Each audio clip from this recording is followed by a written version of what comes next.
around.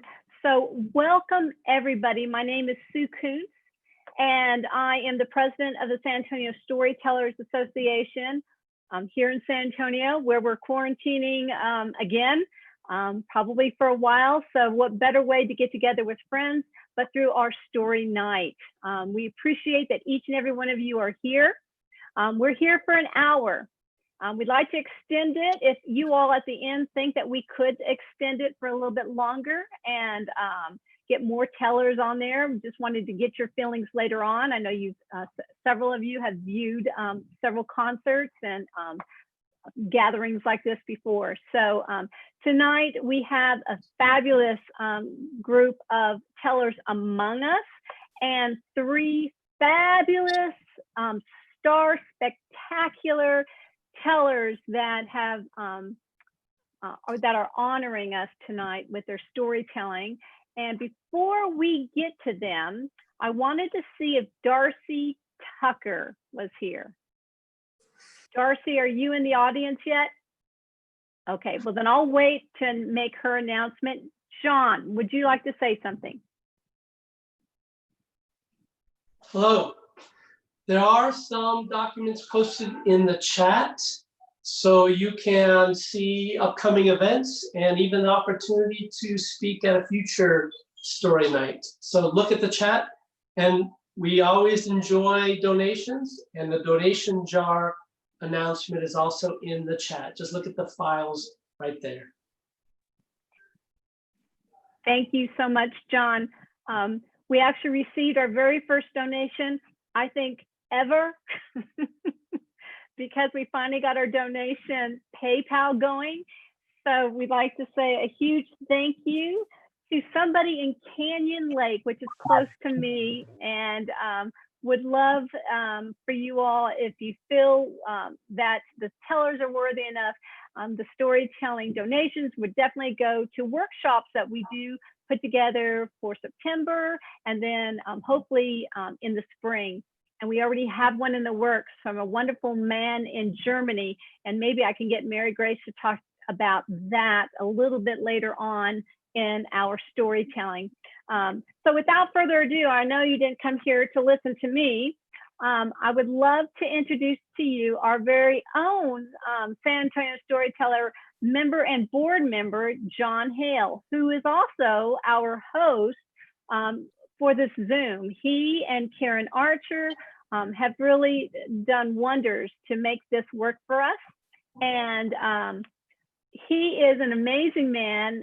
That smile just goes forever in the state of Texas. And I want you to make sure that you hear the story that he's been working on and changing. And every time I hear this fabulous tale, it's new to me. And I think you all will enjoy his Texas tale too. How about giving a big hand for John Hale? And I'll mute myself. So imagine a time when you wanted to so much to be one of the cool kids, but you weren't. Then it happened. For me, I'm assigned a seat right next to a cheerleader in class. And she's a friendly young woman. She says, "Hi, I'm Cindy." And I was, "Hi, I'm John."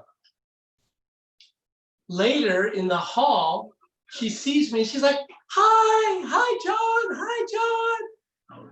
And I just was nervous and kind of in shock that she would even see me. And her friends, also cheerleaders, said, "Oh, who is this?" And she says, "This is John. He's in my history class." Before you know it, they are asking me to sit with them sometimes.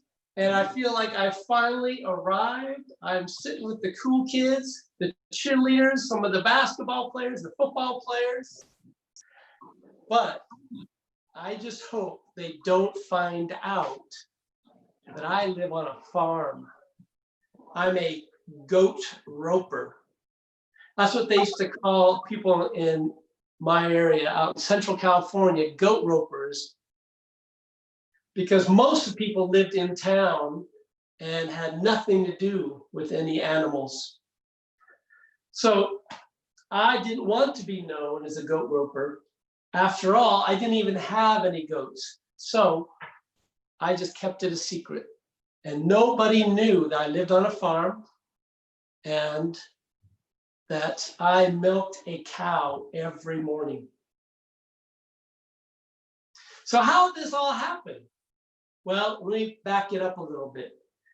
At the age of 15, I find myself living on a farm. Now, my dad decides that he doesn't want his family to live in the suburbs anymore. My dad had grown up on a horse ranch, and he wanted his sons to learn hard work and responsibility from living on a farm, taking care of animals, even milking cows. Now, I didn't immediately take a liking to all this country stuff. I didn't start wearing a cowboy hat. I didn't start wearing fancy cowboy boots to town, and especially not to high school. But I want you to think about this. One morning, I'm sitting there in my bed, and I'm wakened by the sound of the alarm going off at 4:30 in the morning. Oh my gosh! And I hit the snooze. 9 minutes later, it goes off again, and oh my gosh, and I'm trying to hit the snooze, and I can't hit it, so I just grab the cord, and I pull that alarm right out of the wall and go back to sleep. Then at 6:29 a.m. when I wake up, oh no, I need to be at the bus stop right now. I grab my book bag, I put my clothes on really fast, and boom, I'm down to the corner. And just in time, I catch the school bus. And as I'm headed to class, I have a little bit of a twinge of guilt that I left without doing any of the farm chores. I didn't milk the cow, none of that. Well, I'm sitting in my first class thinking, it's gonna be fine, no big deal, they'll get fed this afternoon. But back at the farm, if you can imagine, my mom is in a deep sleep, wonderful slumber, when she is awakened by an odd sound.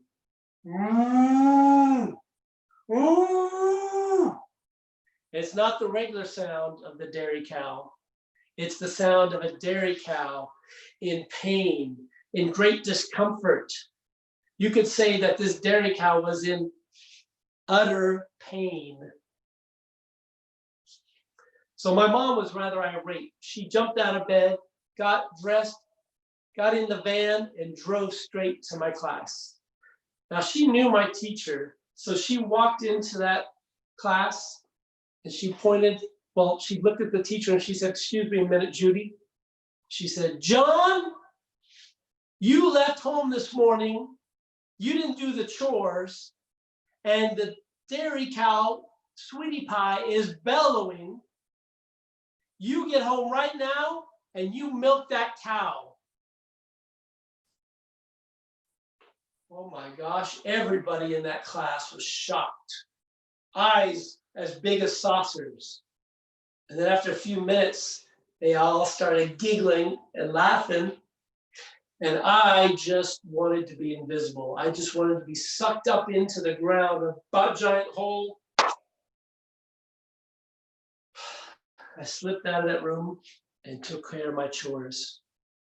But wouldn't you know, weeks later, even still, when I walked the halls, my fellow high school students would see me and they'd say, "John, did you milk the cow this morning?"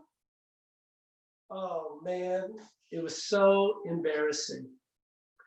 When I thought that finally I was going to be able to be part of the cool kids and hanging out with cheerleaders and athletes, instead I ended up with a most embarrassing moment. So I learned a valuable lesson from a dairy cow named Sweetie Pie. In that moment, instead of just quickly rushing off and doing what needs to be done, you need to pause a minute and go, wait a second, I'm running late. Process for a moment and think about your options. When it came down to running off to school, I got to the school, got on a payphone, called my brother, and begged, pleaded, and paid dearly to have him milk the cow and do the chores for me. I had another option. I could have just, at that moment, at 6:29 a.m., just said, all right, I'm gonna miss the bus, do the chores, and then end up riding my bike 5 miles to the school, being late for class, but taking responsibility. So you would think from a most embarrassing moment like that, that I learned the importance of taking care of your chores and responsibilities and not jumping and just doing what you think needs to be done at that moment. But that was not the case. I had another misadventure, and I still needed to learn the next part of that lesson. So this time I was in college, and I had the opportunity to study in Cuernavaca, Mexico for the summer. And I was excited to go there with my fellow students. And I'd sit in class for half a day, and Spanish study got a little bit boring, but there was the girl con los ojos verdes downtown. And I was looking forward to slipping out of there as fast as I could, getting on the city bus and getting downtown where I could hang out with her. So at 2:29, if you were at that bus stop at the corner, you would have saw me rush out of that classroom, get right there to the school bus or to the city bus stop.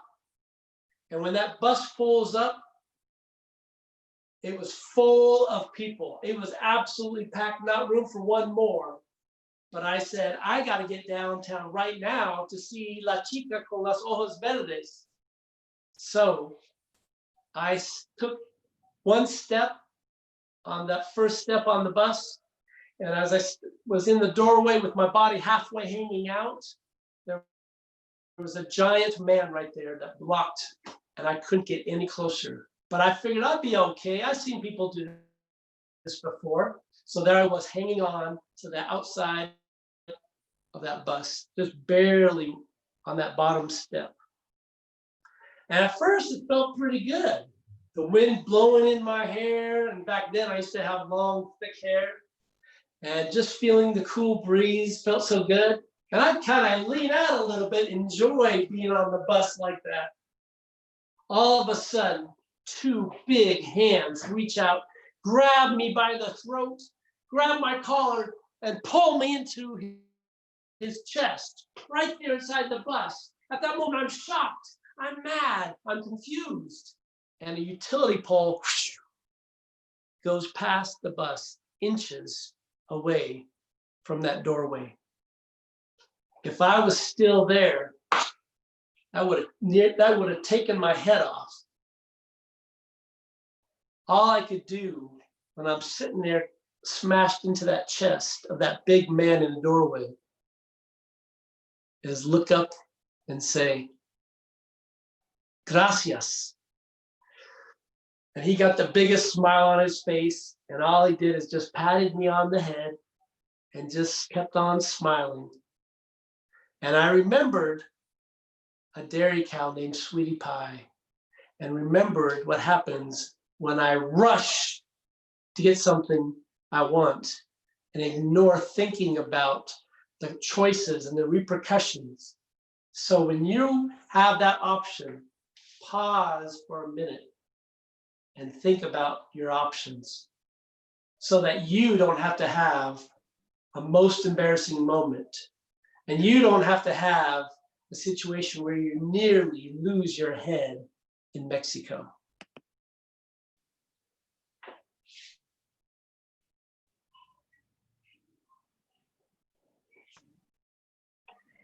Bravo, John. Your story was amazing. And you let our brains go where they really needed to go, because we also lost your picture midway. There you go. But your story was amazing. And you are a cool kid. And you were just most fantastic. I was trying to moo in there, but it was amazing. How about another hand for John? I think he can see us now. Yes, yay. Excellent, excellent job, John. Thank you so much. Okay, before we introduce our next teller, I just wanted to check and see if Darci Tucker may be in the audience. Darci, are you here?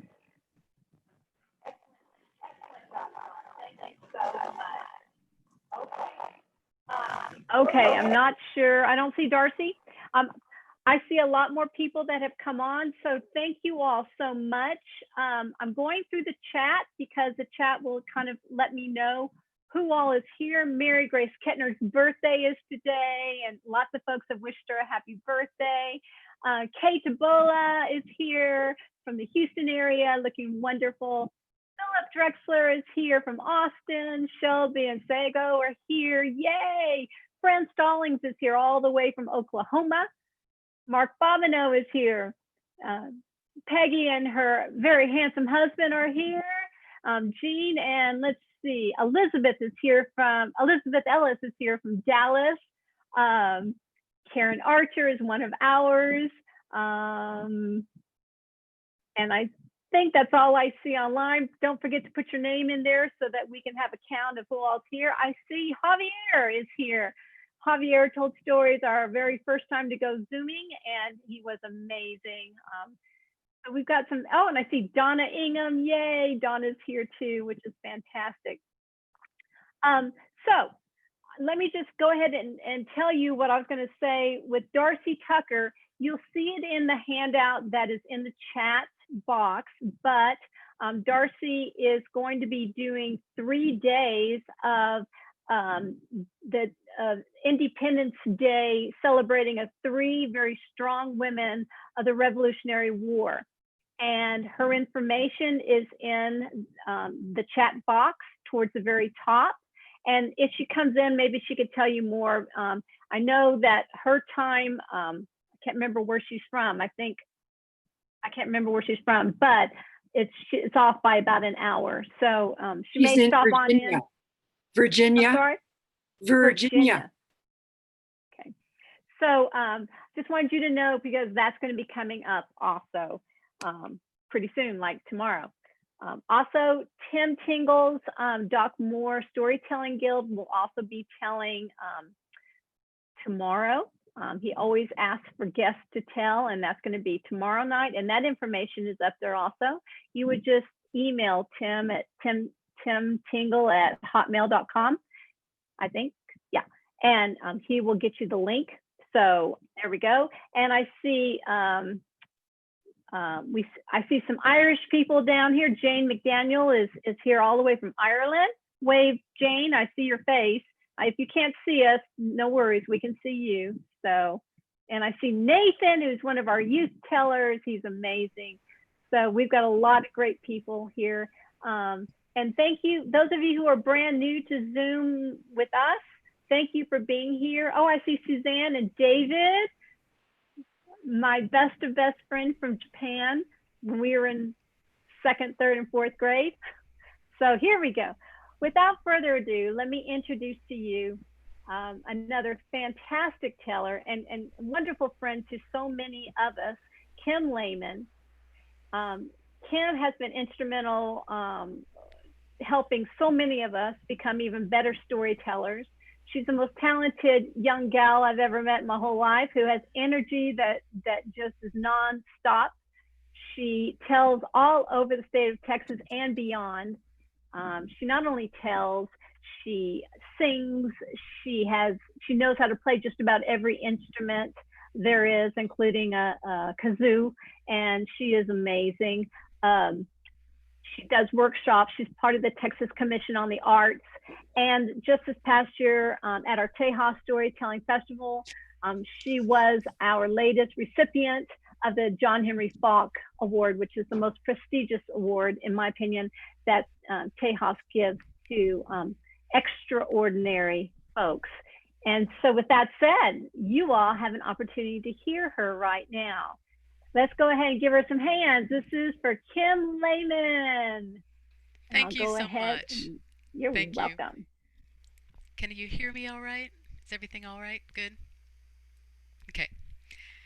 Well, John took us back in time, and I'm going to take you back in time as well. When I first moved to Austin, which was 35 years ago. And that was back in the days when I was young and full of angst. I don't know if any of you had that kind of young adult angst that I had. I found myself in a melancholy state often, and often in a downward spiral. And I had just moved to Austin, and it was my birthday. And I just didn't know what to do. You know, and I know that it's easiest to do nothing. It takes energy to do something, and I couldn't do anything. So I just stayed at home, and I was having a little pity party, and I was feeling sad, and I was feeling so lonely. And as I sat there, it just was spiraling down, and it was just getting heavier, and I felt heavier and heavier and heavier and you may know what this is like, when even getting up for a drink of water is an effort. So I decided that I just had this feeling that I needed to move, that if I just moved, if I just went somewhere, if I just moved, changed my scenery, that I would feel much better. So I gathered all the strength that I could and took my car keys, went out in my car, and started driving. And it was like the minute that I got outside, I was just a little bit lighter. It's like, and maybe you've experienced this too, when I'm in a room, it's like it kind of traps you in. As soon as I went out, it was a little bit lighter. So I started driving. And this was back when Austin was a town, and it took no time at all to get out of town. So I was driving down 290 toward Houston, just driving along, when all of a sudden I saw a sign for Kimbrough. And I thought, Kimbrough, that's where I need to go for my birthday. So I just pulled off the road and just started driving down what I thought was Kimbrough, which, if you aren't familiar with that area, it's just nothing but fields and farms. So I was driving along, fields and farms everywhere, until I came to a little field. It was a little mowed field, and in the middle of that field was a one-room church. So I pulled the car over, got out, and I started walking around the beautiful wildflowers around the church, and I peeked in the window, and I was wondering, who are these people that come to a church like this? And as I made my way to the back of the church, I saw this dry creek, and it was maybe 5 feet down into the gully, into the dry creek. And for some reason, this was a day of spontaneity, I just slid down on my butt down into that dry creek, and I started to walk along. And I kid you not, I took 1 or 2 steps, and there on the ground was this amazing shell. It was like a fossilized shell, about this big. And I picked it up, and it was like a birthday gift from Mother Earth. And I was feeling a little lighter, and I took a few more steps. There was another one, and another one, and another one. I picked up 7 of those rocks, and I had them in my shirt like this. They were all piled in, and I was getting heavier and heavier, and I thought, wow, what a bounty. And I somehow made it up that bank, got to my car, and I unloaded all these rocks, all these fossilized shells, and I was feeling a little bit better. And then when I looked up, across that dry creek was a cornfield. And before I knew it, I had slid down that bank, scrambled up the other side. It was like that field was calling to me. It was like it was beckoning to me. And the next minute I knew I was walking down the rows of corn with corn on both sides of me. And these memories, these sweet, sweet childhood memories of corn just began flowing through me and flowing over me. I remembered being a child and going to visit my grandmother who grew up Amish. And she took us to visit her sister and her sister's family that lived on an Amish farm. And I remember Daniel, who was my brother and I's age, and he could not speak English. He only spoke Pennsylvania Dutch, and we couldn't speak Pennsylvania Dutch. But you know, the language of children is play. That is the universal language, and we played in the cornfields. We played hide and seek, and we were running and running through the corn, and that memory was flowing over me. And then I began to remember growing up, we had a huge garden, and I had really great memories of harvesting the corn. It was like this group family activity because it was all hands on deck. It was like a way for us to connect and work and talk and visit. We had to pick the corn and husk the corn and blanch the corn and cut the corn off the cob and put it in bags and freeze it. And we all had our little stations, and we just visited and worked. And I just kept remembering all these things about corn, of all things. And as I was walking along, I had this urge to be in my birthday suit. So I just chucked all my clothes off, and I just laid down right in the middle of that field, right in between the corn rows, and I just laid there. It was luxurious. The sun was so warm on my skin, and the corn blowing in the breeze was kind of like palm fronds. I mean, it was just so, so decadent, and I just laid there, and I breathed, and I felt better, and I felt better, and I felt better. And as I was laying there, I heard it. Off in the distance was the sound of a tractor, and it was coming my way. So I was laying on the ground, and I kind of slid into my clothes, and then I sat up, and my head came right over the corn because it was May, and the corn was only about 2 feet high. So I sat up, and there was my head, and I thought, wow, what is this farmer going to think? All of a sudden, his head pops up from the middle of his cornfield. And there I was, and I arose. Queen of the corn, tassel tiara, silk hair. Oh, I felt strong. I was no longer lonely, and I walked back to my car so tall. Even though I am short, I felt so tall. And as I was walking back, I thought, just like the Native American Three Sisters, I felt a little corny. I felt full of beans, never to be squashed.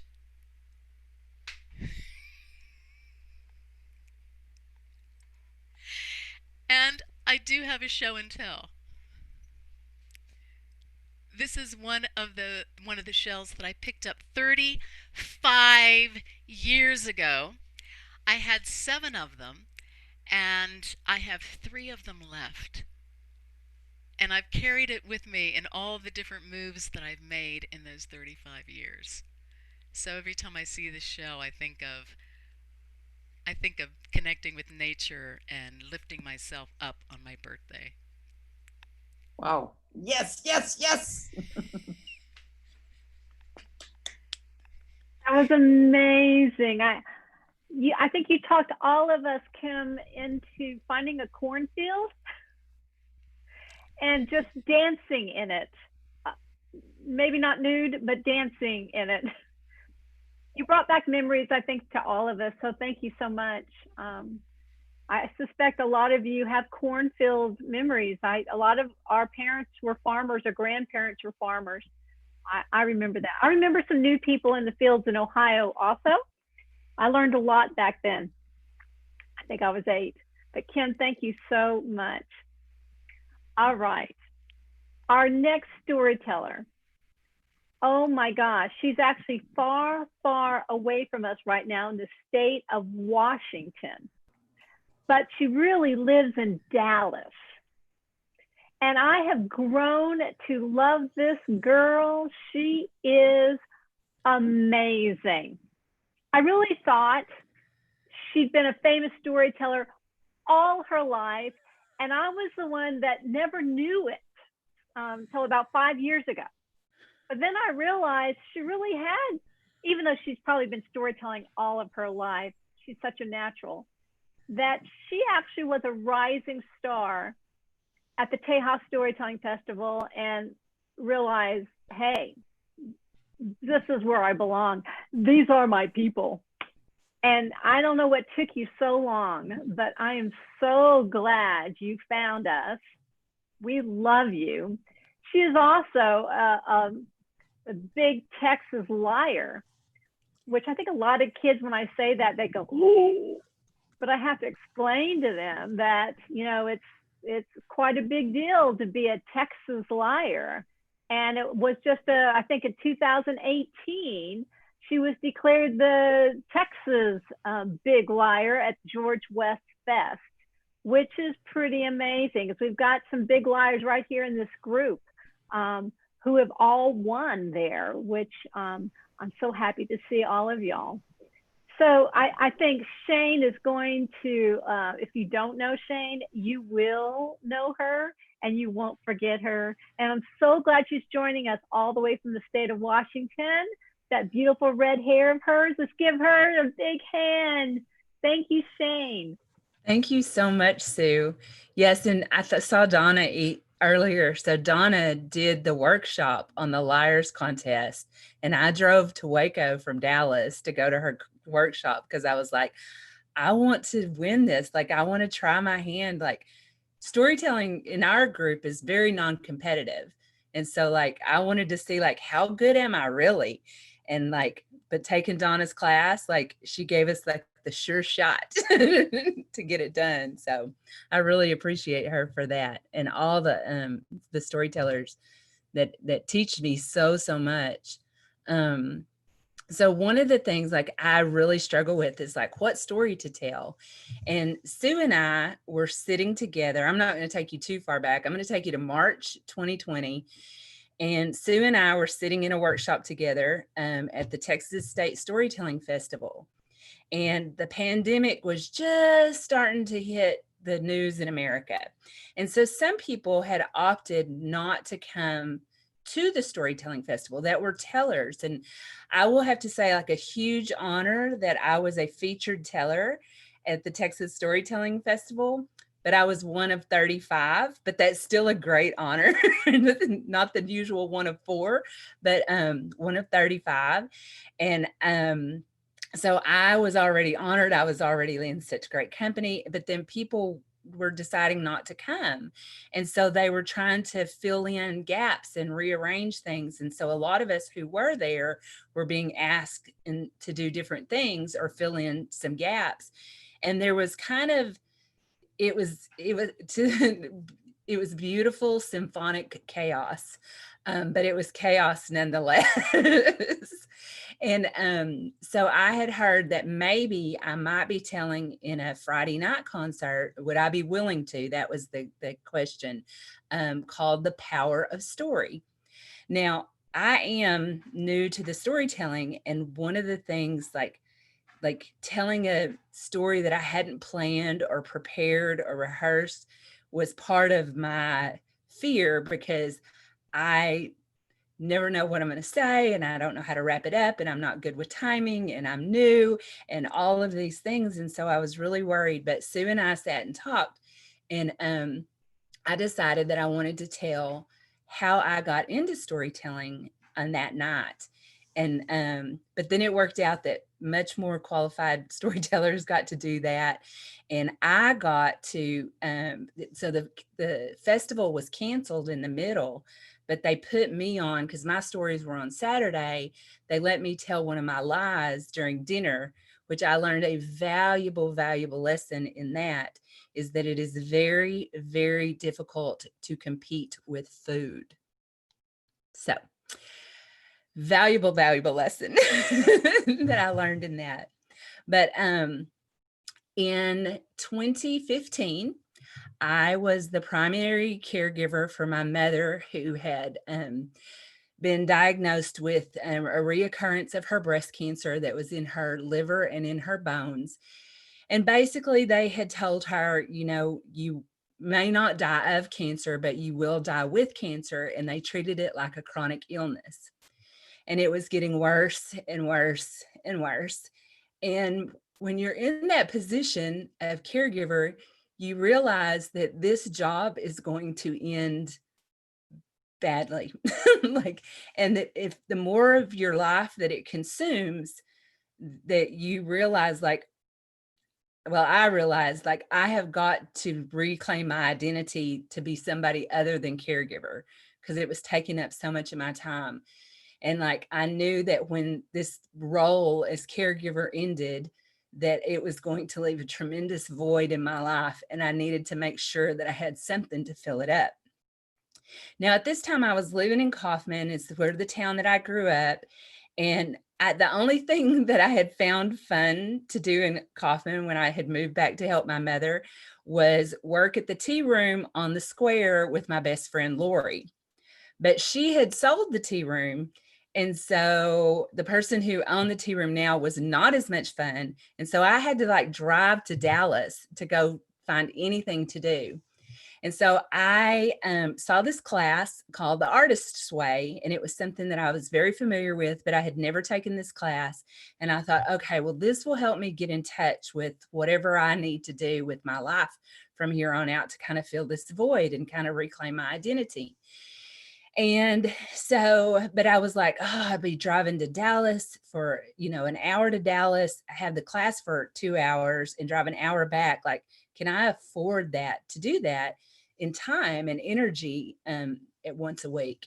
And so I went to Half Price Books and I said, if they have the book, The Artist's Way, then I know I will meant to go to this class.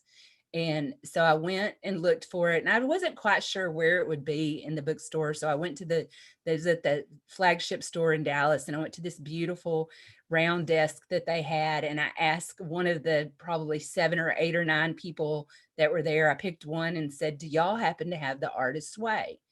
And she goes, oh, I know we don't have it on the shelf, but I did an intake this morning of books for sale, and I saw it in that.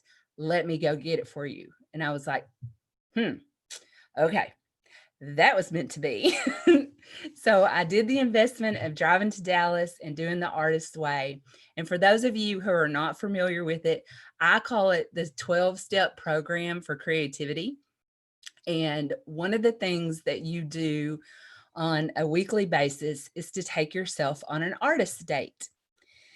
So I talked to them at the Dallas Storytelling Guild before, Jean and Peggy, and they don't remember this, but I had actually come to a Dallas storytelling meeting years before, but I just sat there and listened and didn't quite understand. And I left without saying anything to anybody. And Peggy and Jean are going, I don't believe that. And I said, it's true. It was true. But this time I showed up and I went through the whole story circle, and I was sitting kind of on the edge of my seat. And Jean says, you look like you want to tell a story. And I was like, I was like, yeah, I do. But first, like, okay, I have a question. And he was like, what's your question? And I said, how do you tell a story? And Jean said, well, you just tell a story. And I was like, no, but how do you do it? And he was like, you just tell a story. And I'm like, I don't know how to reframe this question because we're not catching each other. And so finally, like I realized like they were having their ghost tales coming up in October. And I want to say I was at this meeting in maybe August or July. And so I said, okay, well, the ghost tales that you have coming up, how would I tell a story if I wanted to tell a story there? And Jean said, well, you just, find a story that you like. And I said, well, I actually like write my own stories. And he was like, okay. And I felt like that was kind of strike one. And then Peggy was there too. And Peggy was like, this is like for adults. So it can be as scary as you want it to be. And I was like, ooh, yeah. See, I don't like scary stories. Can mine be funny?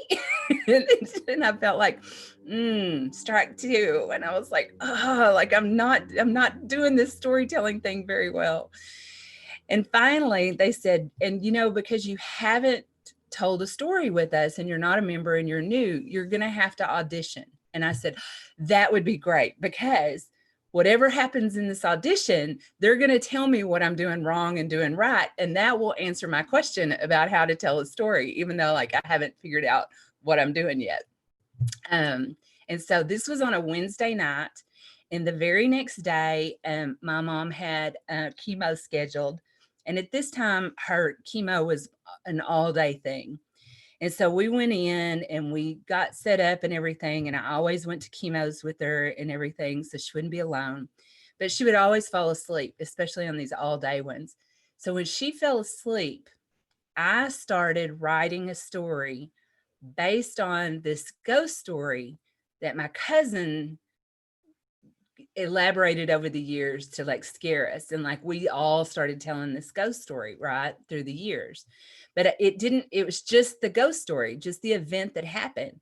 And so I realized that just doesn't make any sense and it's not scary. So I had to put in a backstory and I had to do this and I had to do this. And I had to create something, and I was like loving every minute of it. And my cousin had actually died the previous year. And while I was sitting there, I even felt like I was hearing his voice, because in that story, he does some of the dialogue. And there's like the cadence of how he sounds and the words that he would say and things like that came to me. And I wrote all day long. And then like the chemo was over and everything. And I hadn't finished. I hadn't thought of an ending. And I had to go to the bathroom before, we left and everything. And I'm sitting there thinking. And I'm washing my hands and an ending comes to me. And the ending that comes to me scares me so badly, I start to cry because that I don't like scary. And I kept looking at myself in the mirror going, you just made that up. You just made that up. So I came out and we got in the car and I jotted some notes so I wouldn't forget like what had come to me. And so that was Thursday. Friday, I contacted Peggy and I'm like, I am ready to audition. And she was like, why don't you sit on that for a week or so to see what you really got? And I was like, okay, I will do it. But I was scared because I didn't know if this was it or not. So I ended up going and I found out like, I did my audition for them and they were so supportive and so helpful. And I found out that I had written it literary, like a literary short story, because that's my background is in English and stuff. And they were like, you have to tell it. So, the he said, she said, all those things, you got to figure out a way to play that. And I was like, okay, I can do this. And so I also had to cut it down because I forgot like 25 minutes and it needed to be more like 10 or something. And so I did a lot of purging with that story and editing with that story. And I got in for the ghost tales and I was going to tell on a Friday and Saturday night because I'm like, I need practice, right? I need a lot of practice.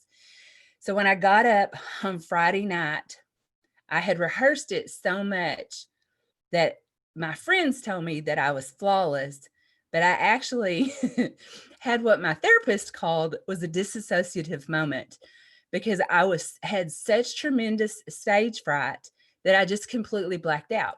I have no memory whatsoever of the first storytelling performance I did before a live audience. And I started coming back to, like, at the end, and there were people that were laughing. And I was like, oh, this wasn't funny. And my friends told me later that they were like, no, Shayne, that was like that hysterical, nervous laughter because they were so scared. And I was like, yes, oh, yeah. So the Saturday night I got up and all I kept saying in my mind was, I just want to remember this. I want to remember this. I want to remember this. And I got like into it a little bit and I was like, oh no, I would really rather forget it. Like I was so nervous, but I didn't forget my Saturday night performance. And I've been awake for all of my other storytellings that I've done since then. But it also, like, even though it terrified me to be on stage and to do that, I was hooked.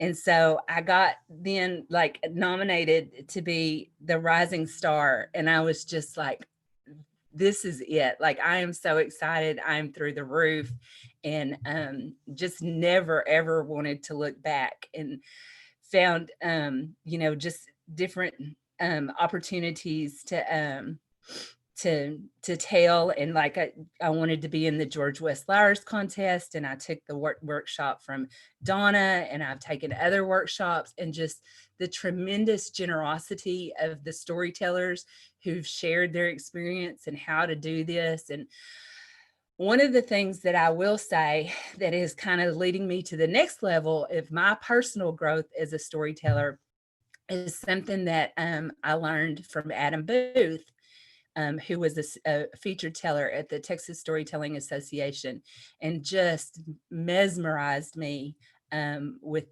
his song and his cadence and his rhythm of storytelling and just the power of it. But he said, Shayne, sometimes people think that there's just this dynamic between the audience and the teller. He said, but I think there's 3 points. He said, you have your story listeners, who I have always found to be supportive, and like, you have to put your trust in them. And that was very easy for me, is to put my trust in the audience, the story listener. And then there's your storyteller, who I didn't have a lot of trust in me as a storyteller. And I did grow up at home telling stories and like around the kitchen table, and we entertained each other with stories, but it's a very different dynamic to be around a kitchen table and to be on a stage. So I've gained a lot of trust in myself. And then he said, the third aspect is the story itself. And you have to trust the story. And that is the thing that I think is most important for me, is that I have stories that need to be told. And so as I move forward in storytelling, is to be in that moment where you've listened to the storytellers that you're in concert with and know, this story wants to be told. And I know that's time and experience.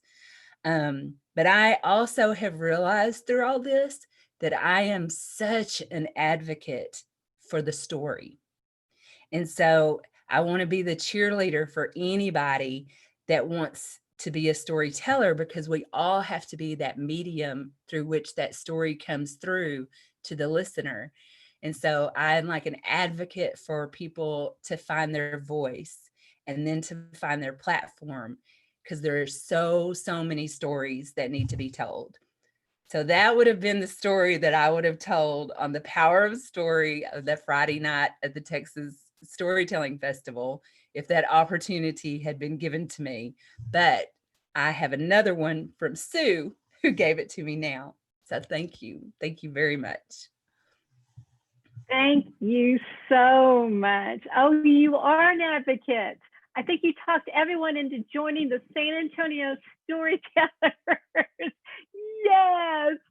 Oh, thank you so much. How neat for us to be able to live that piece of your life where you started with us. And of course, we love and adore you. And we know you're going everywhere. So we knew you win. Don't forget us. I understand that Darci is in the audience now. I can't see you, Darci, but in a moment, I would love for you to go ahead and put in a little ad for your storytelling that's coming up. Are you here, Darci? I am here. Sorry, I was late. Can you hear me? Yes. Okay. Yeah, sorry I was late coming in. I have a couple of things coming up. One is this weekend on July 2nd, 3rd, and 4th at 3 o'clock and 7 o'clock Central Time.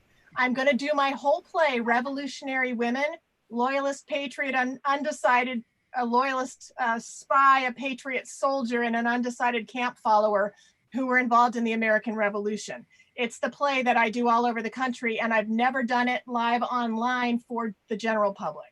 So I'm going to post the links for that, and I would love to have you come. It's free. I also have upcoming a 1-hour crash course on how to portray historical people. And I'll put my email address. I didn't have time to write that out, but I'll send you information about that. That'll be on the 14th of July.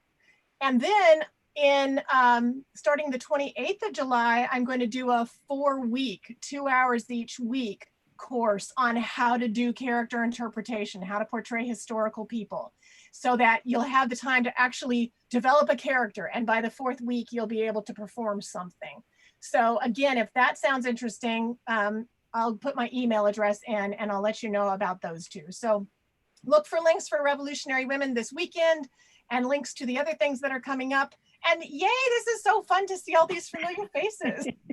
I know. And happy birthday, America. You're perfect for this. So thank you so much. And we did type up the 3 days, 2nd, 3rd, and 4th in the handout that's on the chat. So, but give everyone your email. Well, that's also good. You should know that I really messed up on the times.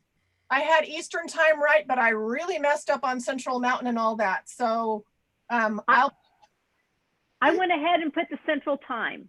So I just put our time. Yeah, but did you put the one that I told you or the one that you figured out? Because I put the wrong one.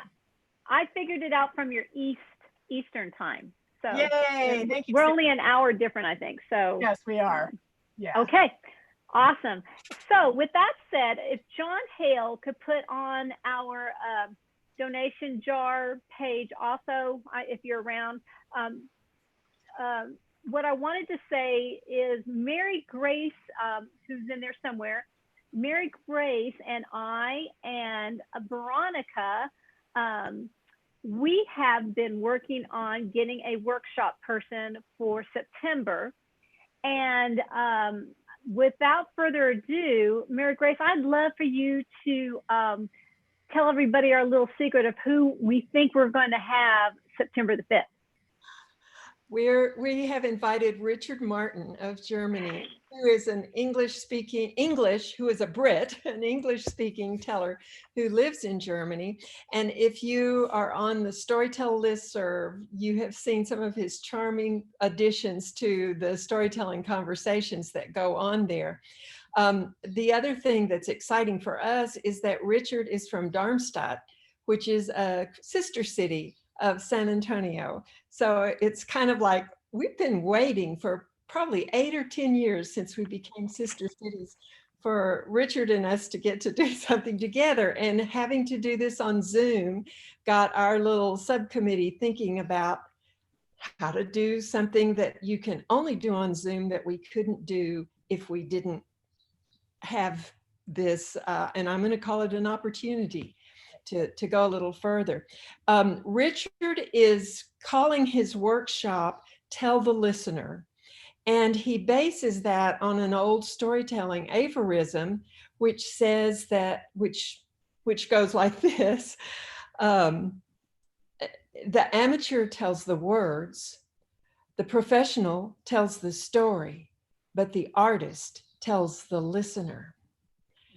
Shayne, I see you nodding. I was kind of thinking of that as you were telling your own story. And what he does, he tells folk tales, and he tells them in the most offhand, ordinary kind of way. And it just draws you in, and it makes you feel like, well, possibly, Shayne, you are sitting across that table and from that table in the kitchen. But what he wanted to do at our workshop was to consider a range of performance and language aspects of paralanguage aspects of storytelling, and connecting to the audience with those techniques, and also to consider how a folktale can be structured, in particular, how to begin and how to end a tale. So we're not sure. The date is September 5th. Is that what we've? Yes. And we're not sure of hardly anything else at this point, but we've got plenty of time to let you know more when we know more. So stay tuned. Thank you so much, Mary Grace. It's exciting. I just love this. He has helped me out with all my youth storytelling. He's helped me put together a commercial for the kids, which they went berserk when they found out he was from Germany. And it was just so amazing. So I know you guys will really like him. We're not going to charge much.